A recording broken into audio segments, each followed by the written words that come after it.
You're listening to the Deerfield Public Library Podcast, August 12th, 2021. I needed to write this book to arrive at the version of myself that I am now. There's no question about that. Welcome to the Deerfield Public Library Podcast, where we interview authors, artists, and other notable people from our suburb of Deerfield, from Chicagoland and around the world. I'm Dylan Zavagno, the Adult Services Coordinator at the library. Our guest is Rachel Mennies, the author of the new book of poems, The Naomi Letters, published by BOA Editions in 2021. Rachel is a poet, editor, and professor based in Chicago. She's also the author of the poetry collection, The Glad Hand of God Points Backwards, published in 2014. Each poem in The Naomi Letters, the book we'll be discussing today, is a dated letter or draft from the speaker of the poems to the woman she loves, Naomi, recounting a year in the life of a Jewish woman dealing with mental illness and longing. This unique form invites a wide range of materials that enter into the poems: memories, observations, quoted poems by other poets, and self-revelations. Rachel Mennies was also a participant in our special podcast series, Queer Poem a Day, which we ran on this podcast feed back in June, and it featured a poem written and read by a contemporary queer poet each day. You can check out more about that project on deerfieldlibrary.org/queerpoemaday. Here's my conversation with Rachel Mennies. I'm here with Rachel Mennies, author of The Naomi Letters, a new book of poems published this year by BOA Editions. Rachel, thank you so much for being here. Oh, thanks for having me. I have to tell a story to our listeners. This is our return to interviews on the Deerfield Public Library Podcast after we ran our unique series, Queer Poem a Day, for the month of June, a program co-directed by Lisa Heighton, a local poet here, and myself, featuring a poem every day written and read by a contemporary queer poet. We invited you, Rachel, to participate in that program, and we just said, send us a poem, no assignment. You just knew you'd be participating in Queer Poem a Day. You sent us a brilliant poem titled Unsent Draft, which is from this collection, The Naomi Letters. And like many poems in the collection, it quotes another poet, another poem. In this case, it quoted a poem by Richie Hoffman, who was another poet, another Chicago poet that we invited onto Queer Poem a Day. And he sent in, without us saying anything, without knowing, he sent in the very poem that you were quoting. I still can't believe it. What did you think when you found out that your poem would be alongside the same poem that you quoted by Richie Hoffman? Well, so that, I should probably clarify, was I had not read Richie's poem. Those are subject parallels that happened to sort of mesh in that really fabulous way. I was not referencing Richie's work. I mean, I love Richie's work and had read it before, just over the years, but that was not a deliberate conversation. So when I saw it and realized that we both had sort of pulled that particular image, which I had always thought of as something that was very I always would listen for, as a former musician, sounds of the human body on recordings, of just be are they picking up their bow, or are they, in this case, breathing, taking a deep breath before playing? And when I saw Richie's poem, I was like, there's another human being that does that. So yeah, it was one of those things that I love about being a working poet, publishing alongside other working poets, where I was we had this sort of twinned preoccupation, but it was not. Yeah, it was not like a quote, if that makes sense. Oh, my God. Yeah. Oh, you're blowing my mind even more. Well, it's kind of a perfect introduction, I think, to this whole book, because I think the book is about the power of poetry with those shared images. Mm-hmm. And we'll see in our conversation how far that goes. Yeah, totally. I thought we would start by, I'm just going to read Richie's poem. If any of our listeners are interested, you can go back, scroll through your podcast app to Queer Poem a Day. Days 10 and 11 are Richie's poem and then Rachel's poem. So I'm going to read Richie's poem and then have you read right afterwards, Unsent Draft. Yeah, totally. Male Beauty. I bought a bag of hard green pears today. I came home and sat in our room, listening to music for hours, solo piano, things from France, from the beginning of the century. When we were very young, your forgiveness humiliated me. I knew you would be asleep when I got back. It is night outside and raining. It is the same night that fills the ruins. You are naked, drowsy, lost. Stay like that. In my favorite recordings, you can hear the pianist breathing. Unsent draft. Last night, Naomi, I typed piano music where you can hear the pianist breathing into my browser. I tried to write to you at 1 a.m. and couldn't begin, the habit of morning letters already sent. Last night, the ivory ranunculus, birthday flowers from a friend, the friend newly and still in love, finally opened on my writing desk, bright until their heads hung from the weight of their openness. At my desk, I searched for two women fucking and found nothing intimate enough to arouse me. I refreshed my Twitter feed after a woman tweeted, "So often we sleep through the horrors of the world." Last night, I did not sleep, but I did nothing kind with my wakefulness. I bought 2 books of poems online with the sole intention of reading them to you, thinking about how they would make you feel. Last night, I read that the season for ranunculus is April and felt guilty for my atemporal hungers, for loving flowers that flatten the world. So now this is even more fascinating to me that this is not a direct response poem. Right. Because it puts me into the space, I think, of the speaker of the Naomi Letters, who is attempting to make a cosmology, make some meaning, connecting with all of the poets that she knows and writing to this woman, Naomi. Mm-hmm. Now, I have to ask you, I've heard you talk about Naomi and you say she's not a real person. She's fictional. She doesn't have a social security number. Yeah. But I do, right? You say, I'm a confessional poet. Uh-huh. So I am real. And I'm writing to this fictional woman. So how did you encounter Naomi? I want to ask, how did you encounter this fictional woman? Yeah. Well, I was just reading the other day article, or I believe it was also an interview of the poet Carrie Fountain, who's another poet whom I absolutely love and admire. And I will paraphrase kind of what she said, which is that she believes that the most important thing in that question about sort of teasing out these like various historical, biographical, lived truths in poems is that the truth is more important than the facts. And the truth in a poem often rests in an evoked feeling or an emotion or a sense, a way of seeing something, right? Like that intimate moment that apparently Richie and I both shared, right? Where you're like, you hear somebody breathe on a recording and it takes you to somewhere true or somewhere real about a lived experience. And so I say that not totally as a dodge, but in part because I really struggled to answer this question once the manuscript found readers, because for a while Naomi was only real in my private understanding.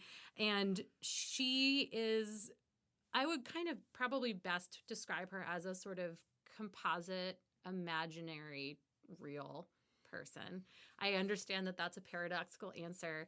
And it is true when we start thinking about facts that there is no person. And also there is no person out there like the speaker. And neither of those people is in fact a real person.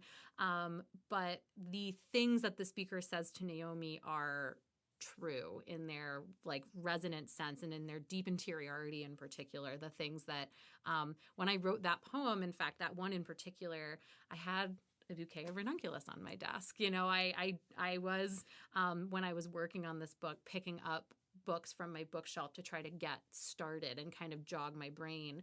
And I was writing early in the morning, and I was looking around at my desk, and I was really struggling because, like I said in the poem, I had a really bad night of sleep the night before. And I was like, you told yourself you were going to write today. So I was like, there's flowers on my desk.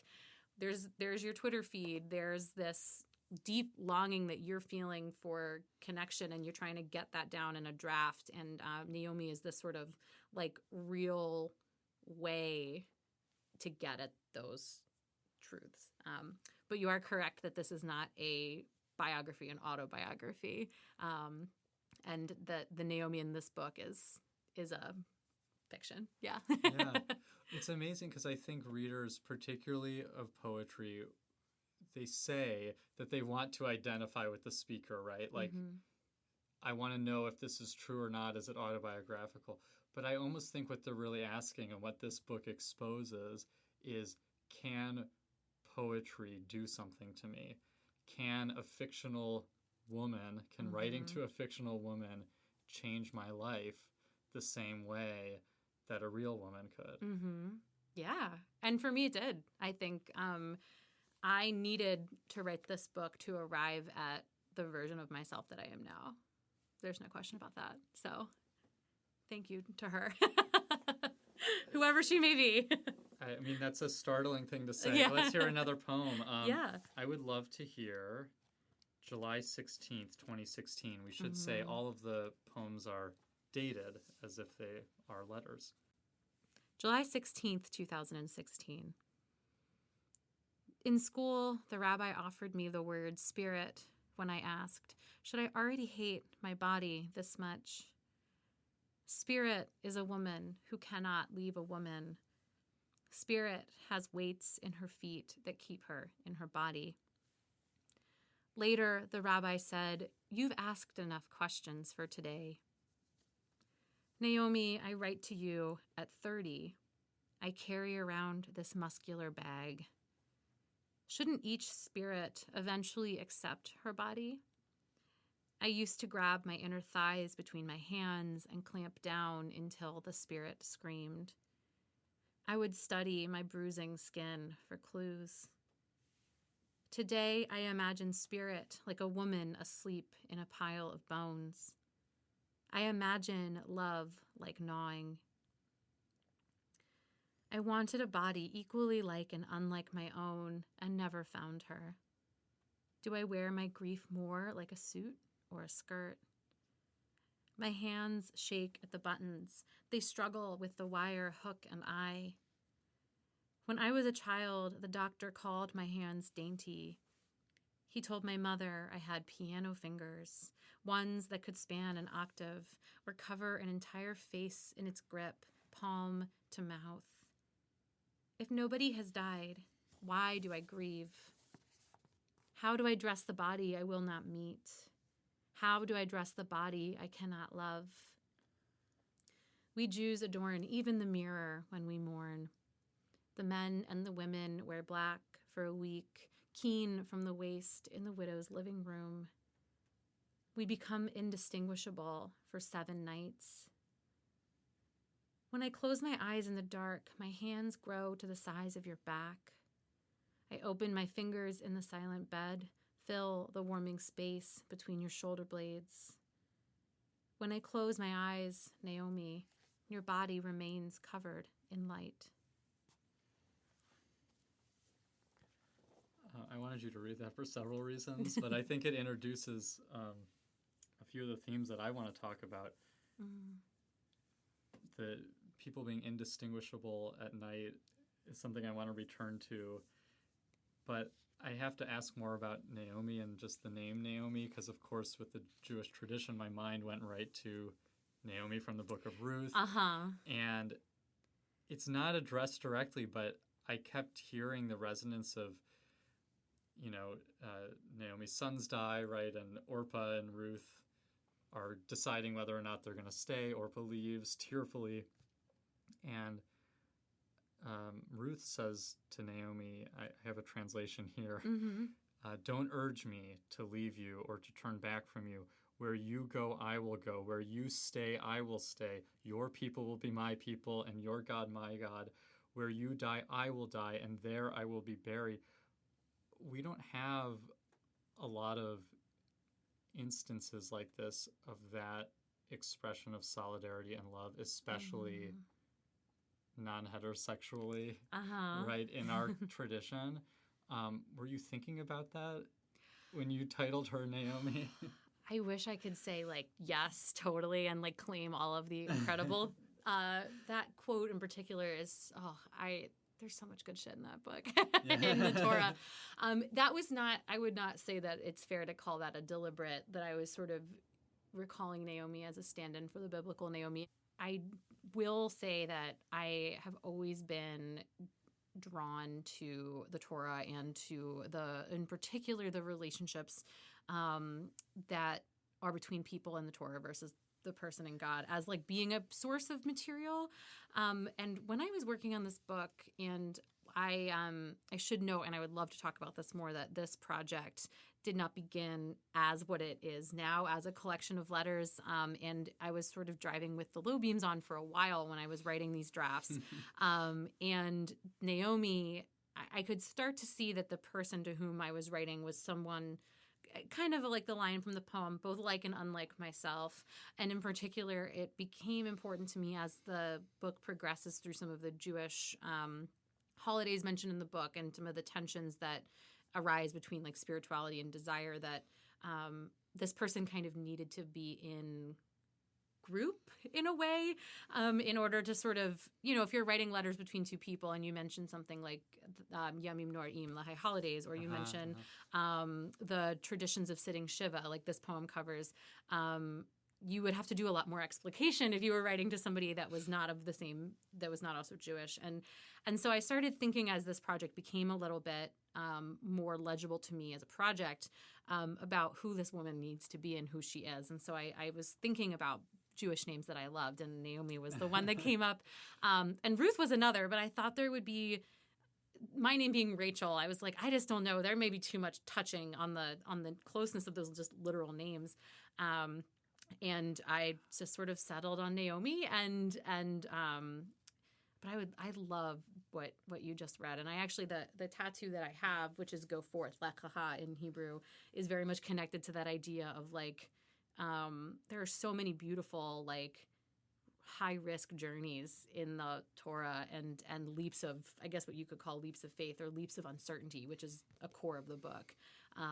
And I love that you kind of connected that. It's such a gift. Well, and I think it's all there in the book, because it's, again, if the book is about, can a fictional person hold that much power, maybe even more power than a real person, and transform us, then of course it would be Naomi, who is the instigator in the story, who says, go sleep with Boaz. And then there's this poem, this one-sentence poem later in the book titled Unfinished Draft. Yep. I noticed you didn't say stay. And there's that word stay. Several times in the book, Naomi seems like she knows more than you, and you're in this kind of desperate attempt at not just love, but like getting her knowledge from her. And I find that really fascinating too, as a created thing. And maybe a way into that is exploring some of the poems that are very canny about how bisexuality is portrayed. Yeah, absolutely. So there's a couple poems I think of that sort of take this head on. September 5th, 2016. And I should note, this is the first one that I've read today on the podcast that it does explicitly quote from another poet. So I will note before as a sort of good citizen of the poetry world, that this poem contains a couple of lines from Sharon Olds' Odes. And in the book, they're attributed with italics, and there's a works cited in the back. It's a little harder to do in audio, but you'll hear them kind of orbiting around when I mention the poet's name. And this is September 5th, 2016.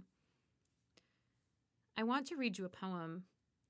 Pink sky in the morning, it opens. A girl's sky. When you look at me, do you see a woman who only knows how to love a man? These were the only stories read to me. This fault, too, is mine alone. Slowly, the trees become visible, Olds writes, and the spaces between them. This line makes me think of you, the white space in your letters. All my life, I have looked out at the world and never seen between. I clung to each tree I could touch without moving. But here you are, Naomi, and I write to you at dawn. Imagine being able to walk into the woods without fear. The black sky holds all colors close. Anything could happen. I will wait here, reading, for the sun to rise, to show you what it decides.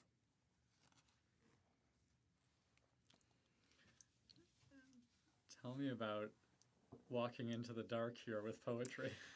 Yeah. Well, when I finished the early draft of this poem and I wrote past it for a little while and then came back to it, I was like, you have laid the gauntlet down for the book. Here it is. It is the betweenness. It is the uncertainty. It is walking into the woods without fear.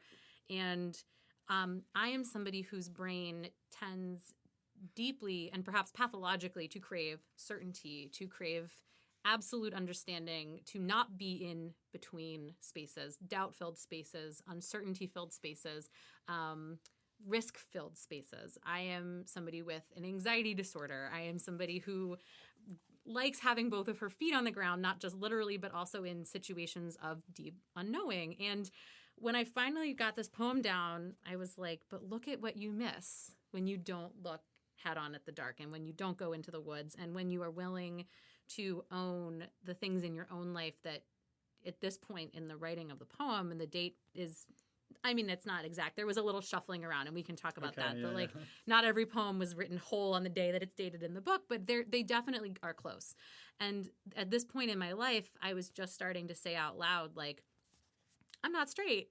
I'm not straight. Yeah. And I don't know what that means. And I was, in therapy and talking specifically and especially deeply with my queer friends. And like, I thank them in the back of the book, like, thank you for holding me at this time, because you all really were incredible in helping me see that, like, this is all, it's not, sexuality isn't fixed, right? It is not static. It is, even if your partner is static, this internal part of yourself can change over time. And I had sort of come to it being like, well, at one point I thought I was X, so I must remain X. And it was once I started working on this book while having these conversations and reading other queer writers and reading theory and talking to friends and talking to family and being like, you don't owe anybody that stasis. And it's also not true. Like, you're in the woods. And instead of trying to run out of the woods, run. In this case, in the book, the speaker runs to this person, runs towards desire and towards Naomi. And in my life, I just sort of made myself stay in that space and was like, you don't have to use, like, I wasn't using words to describe myself like bisexual when I wrote this. At the time I was writing this poem, I was just like, I don't know what to do with this sense of myself that I had in truth known for much, much longer, but had finally started to give name to. And looking back 5 years later, I feel very grateful to the self that was willing to remain in the woods, because I think where I've kind of reached in terms of my understanding of myself and sexuality more broadly is that it is much more like a changing shoreline than it is like a fixed point on a map. And I'm grateful to the imaginary, to helping make that understanding much more real in my life. Well, you see it over and over again in the poems, this like move towards darkness and night. Mm-hmm. And I'm very interested in this, where in that earlier poem, we become indistinguishable in the dark. Mm-hmm. And there are other poems where, I'll just quote from it here, look closer at the coupled zebras, the tigers, see their stripes shift in the dark. Mm-hmm. There are so many moments where the darkness, that uncertainty becomes generative, becomes, but it's not stable either. There's the dawn always comes, and it's no accident that you wrote most of these poems at dawn, right? No, it is not an accident. Yeah. That's a powerful observation. There's a parallel thread in this book of surviving mental illness, and it was really important to me in thinking about darkness as a place of like erotic possibility, of regeneration, of rebirth, and also darkness as a place of heaviness and fear and risk. This poems mention suicide and a lot about anxiety and panic. And one of the things that was really important to me as I was revising this book, which is to say, like, when I finally saw it for its whole self, was to make sure that those threads did remain parallel, which is to say that one was not causing the other, that, like, the crisis of sexuality was not in any way a part of the crisis of mental illness. And in fact, coming through this period of intense depression and struggle for the speaker, it is the coming through that has helped her see this other side of herself more clearly. But I wanted to be really careful in the book to allow the darkness to sort of, like you said, right, to inhabit multiple spaces of possibility, to inhabit spaces both of survival and of desire, kind of sometimes at the same time, right, which is the truth of life. We are not always entirely in one mode or entirely having one sort of bodily experience or mental experience. And a movement, I think, back and forth between definition and undefinition. I think I'd love to hear you read another poem. Yeah. December 3rd, 2016.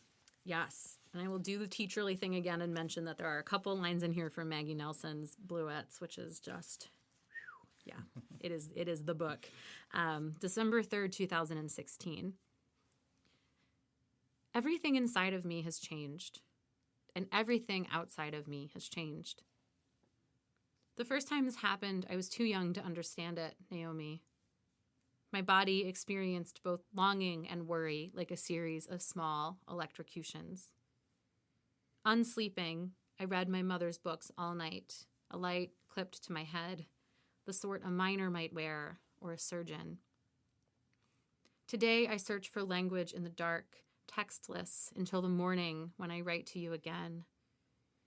Nothing before your eyes at night, the doctor says, and I am trying to listen.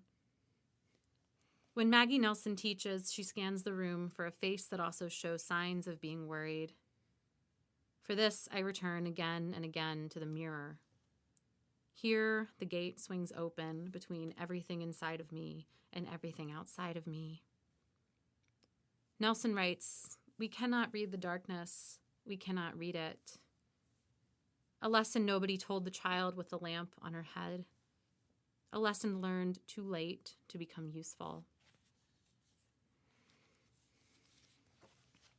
That's amazing. Thank you, Rachel. Thank you. I guess I want to ask a structural question now about putting poems into sentences. Yeah. And they are still poems and they're still poetry, but I wondered about what the structure of the sentence was doing for you. Was it allowing you to keep your feet on the ground, as you say? Or I'm sure it meant many things to you, so tell me. Yeah, I will first sort of nod that there are other poets working in what I would consider similar forms, like the monostitch, the long unbroken line. There's a history, and I want to shout out the poet Sam Korfman. I don't know if you know their work, for also tipping me off to May Bersenbrugge, another incredible poet. Both of them are working in this sort of similar mode, and there's a lot of poets who I could even mention on top of that who work in like write prose poetry and things like that. I would not consider any of these poems to be prose poems, which is something I grappled with a lot. And there are a couple poems in the book, like November 10th, 2016, that kind of degrade the line a little bit and splinter. But what I found when I was working on these early drafts is that I thought I was writing notes towards poems. I was not really sitting down with this form and thinking, like, I'm going to keep these lines unbroken. I had a lot to say. My the poems I had worked on previous to this book were much more what I would consider like traditional confessional lyric, like lots of quatrains and tercets and couplets, like broken to sort of focus on images and privilege the sort of weirdness of the line and not kind of have such a long wrapping feel to them. And these poems, especially I think in the spirit of the ongoing disclosures that they contain, just needed more space. And when I looked at them on the page, I still found myself yearning for the white space that slows down the reader, even as the speaker's kind of like, I got a lot to say, you know. That's how I ended up with the spacing that I did. So you have sort of long lines that wrap with this sort of extra space inserted in order to, I think, I really wanted each line to kind of get its own beat, that just having an end stop wouldn't really give me enough. And then on top of that, this is sometimes our what look like our deepest prosodic decisions are actually just publishing decisions, which is that when I wrote this book, I was working in Scrivener and then I was working in Microsoft Word. So those are 8.5 by 11-inch pages. And the book is 6 by 9. So once I started looking at, and I knew this ahead of book publication, because when the poems were appearing in print journals, I was running into the same problem, which was like, I no longer had control over where the breaks were because it depended on things like font size, margins. And so once it came time to work on the copy edits for BOA, I tried to give careful attention to how and where the lines wrapped in the final version. But that's another reason why even more I wanted those additional white spaces, because the lines in the book wrap deeper than they do in a word processing document. So it felt important to me to keep the confessional epistolary feel of those long lines. Again, once I sort of saw the whole project and was like, oh, you just wrote a book of epistolary poems, didn't you? That's the thing that you did. And I like now kind of seeing it in its final form that it does make a little bit ambivalent. You know, are they letters? Are they poems? But I think the extra spacing around those long wrapping lines kind of helps hold the lines the way that maybe a more traditional poems like Enjambment might, or stanza breaks might. It's the same betweenness, I think, that you're talking about here.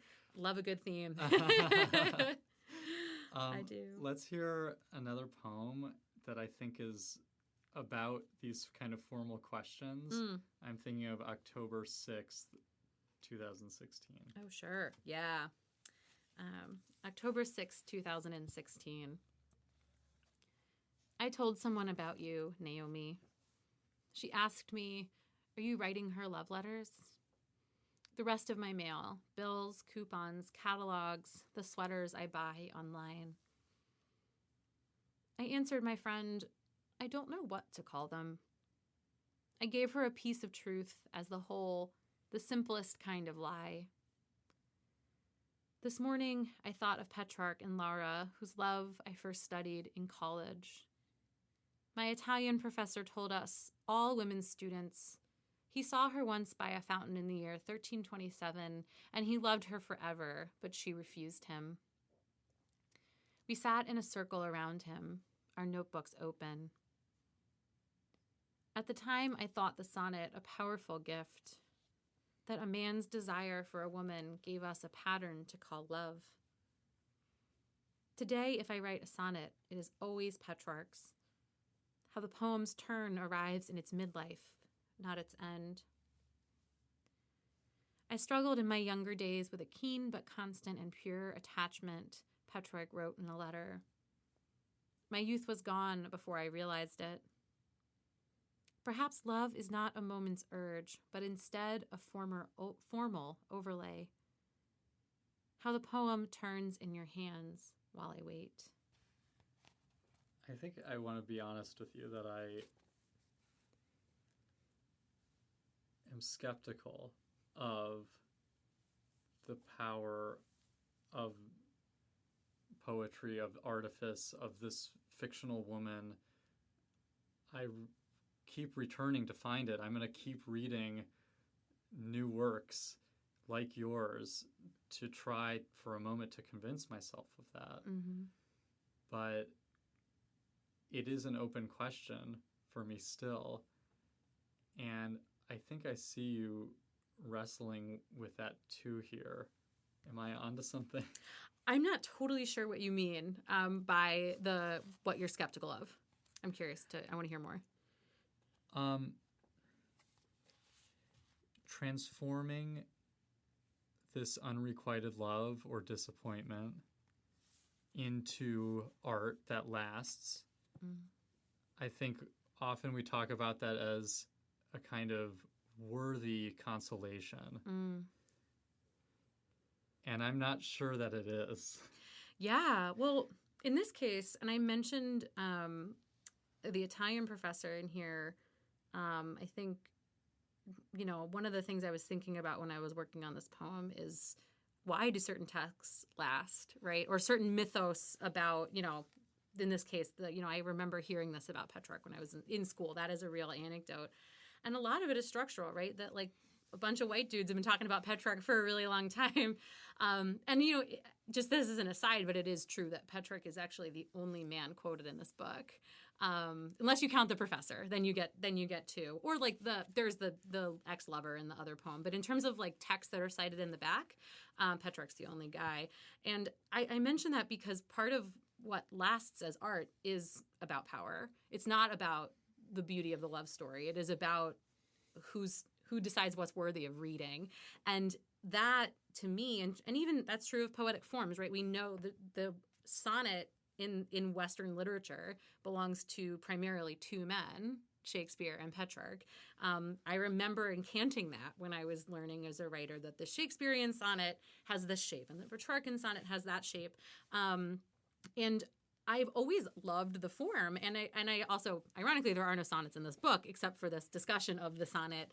But I do think that the broader question, which is like, is the reason that the Petrarchan sonnet persevered because of the love story? No, of course not. It's because people like my Italian professor still think we should be reading Petrarch. And I'm not, that's an open question. I'm not going to settle that on the podcast.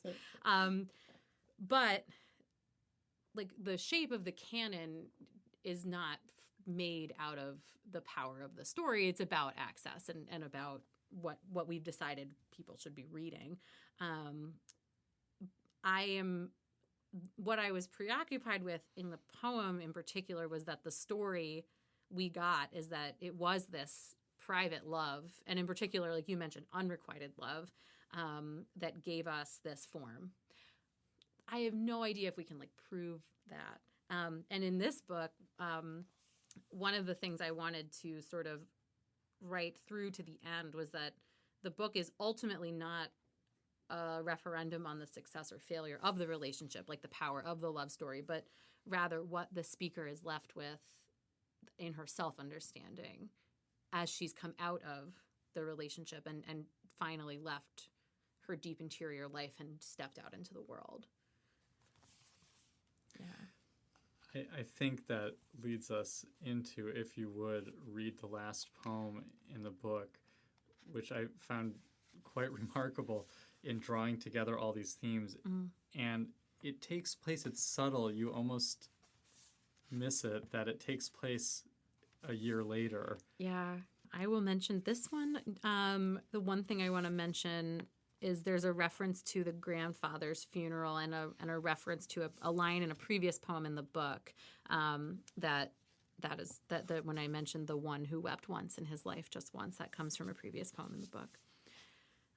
March 27th, 2018. I am learning to treat my beating heart as if it belonged to another, as if it still belonged to you, Naomi. I am learning to love equally the dead flowers in the vase and the ones I've just planted, wet with new life.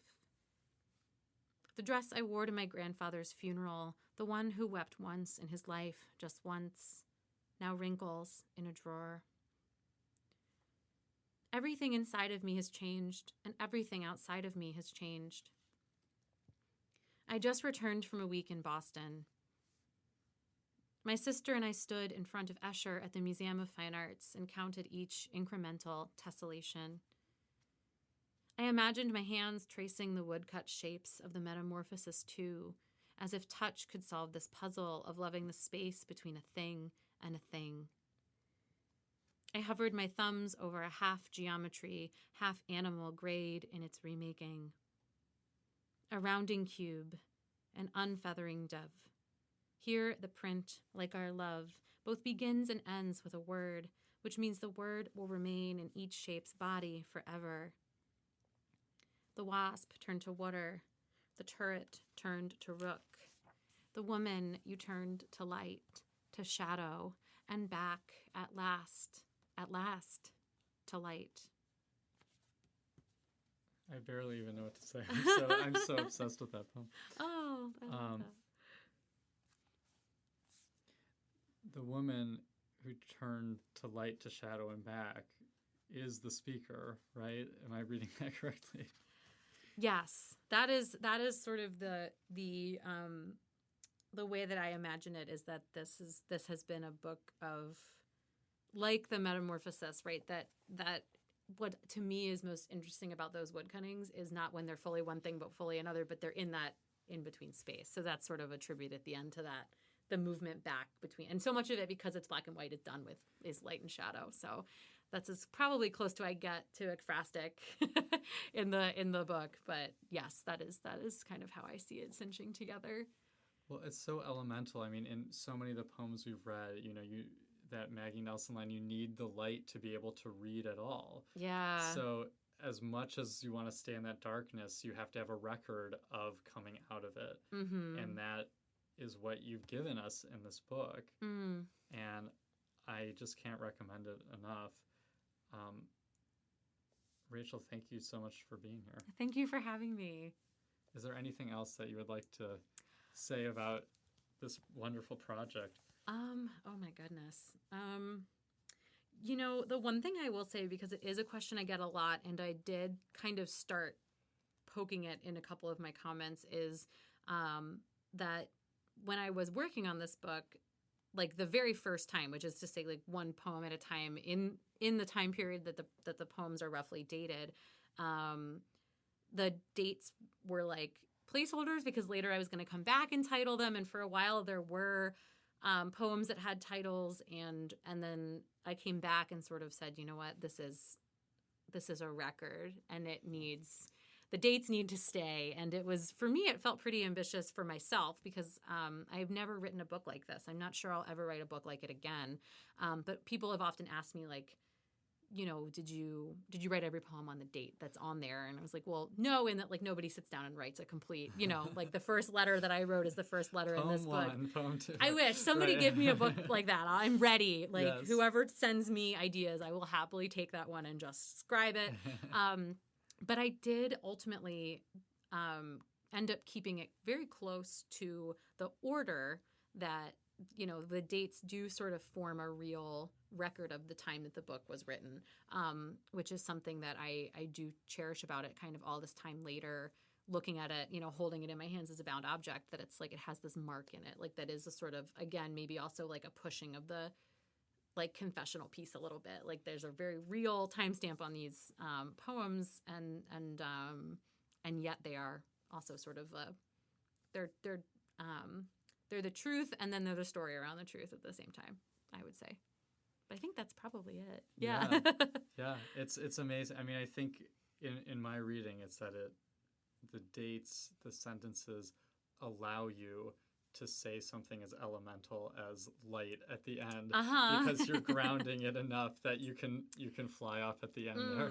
Yeah, I love that. Yes, that's something that I've always admired in other poets' work, when they're able to sort of build a world for you that you feel like you're kind of aware of the rules of the world, and then just like yank you somewhere and be like, you thought your feet were on the ground and now we're going here. So I'm stoked that had that effect for you at the end. Yeah. It's amazing. Well, I've been talking with Rachel Mennies, author of the Naomi Letters. Thank you again for being here. Thank you. This was so wonderful.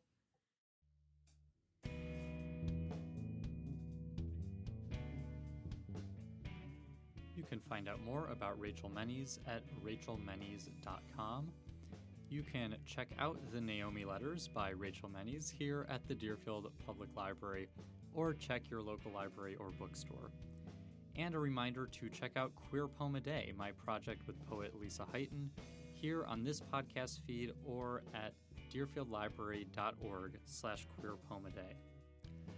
I also wanted to take a moment to say thank you to the Illinois Library Association and the Adult Reading Roundtable, who I am deeply humbled and honored to announce awarded me and my work on this podcast with the 2021 Illinois Library Association Readers Advisory Service Award, which recognizes excellence in the planning, development, and delivery of readers' advisory services to adults and teens. I'll link to the award citation if you're interested in the show notes. But I just wanted to say a very heartfelt thank you to all of you who listen to and share the podcast, to all of the guests, and to the staff here at the Deerfield Public Library who have supported me in this project throughout the years. That's our show. Thank you to Rachel Mennies for taking the time to talk with us, and thank you for listening to our 49th interview episode. Comments and feedback are always welcome and can be sent to podcast@deerfieldlibrary.org. Go to deerfieldlibrary.org/podcast to learn more about our show and find links to subscribe. You can also follow the library on Twitter, Facebook, Instagram, or check out our YouTube channel. Links are on our website or in our show notes. We'll be back next month. Thank you so much for listening.